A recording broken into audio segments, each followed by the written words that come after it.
All right, what's going on, Ivory Tribe? Wanted to do a quick video on, actually we get quite a few questions on light bearing rigs, laser bearing, not so much laser bearing, but light bearing, laser bearing, things like that. And then some of the larger frame revolvers. And I just wanted to put something out there showing out why we don't do those. There's a few reasons, but the main one is basically just size. So we do in all of our holsters, and I'll flip you around here so you can see, in all of our holsters for the pistols, we do, and I'm real big on, an adjustable retention setting. So right here forward to the trigger guard, you're going to see is where we put a retention screw, and that allows you to really cinch down or loosen up the retention on your pistol.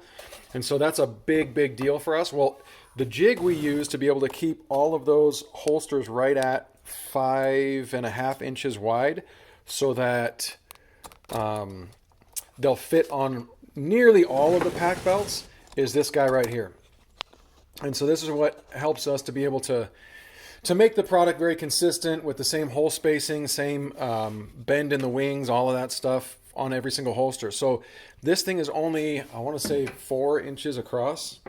And so not even 3.5 inches on the padded part before the bend in the wings. And so to be able to do a pistol with the forward cant that we like to do and then add a light would mean that the retention portion, if this is sitting directly center, the retention portion would have to sit down here on the wing, and that just doesn't work, especially with some of the longer guns where you have to have multiple holes that run all the way down. So it wouldn't allow us to keep the adjustable retention, which has been a really big deal. The last thing I want is for you guys to get out into the woods and lose your gun because you didn't have the ability to adjust the retention on it. So anyway, that's the main reason why we don't do any light bearing rigs. Now, if you had something like a red dot or suppressor height sights sitting on top, then we can accommodate for that, because obviously it doesn't make the profile so big that we can't fit it on this jig. And then even some of those larger frame revolvers, like this is a Smith & Wesson J frame, and this is the one revolver that we do make holsters for, whereas some of those, like the Smith & Wesson 500, the N frame and the K frame, and some of those bigger revolvers have such a large profile from the top of the sight channel to the bottom of the trigger guard that they won't allow us to fit it on this jig, and then again keep that holster right at 5.5 inches wide so that you can fit it on all of your pack belts, because there's quite a few pack belts that, especially when you get into the smaller sizes, that don't have a whole lot of real estate on the pack. Not a lot, but a few packs, especially when you get into like the smaller frame, small, medium-sized hip belts on some of these packs.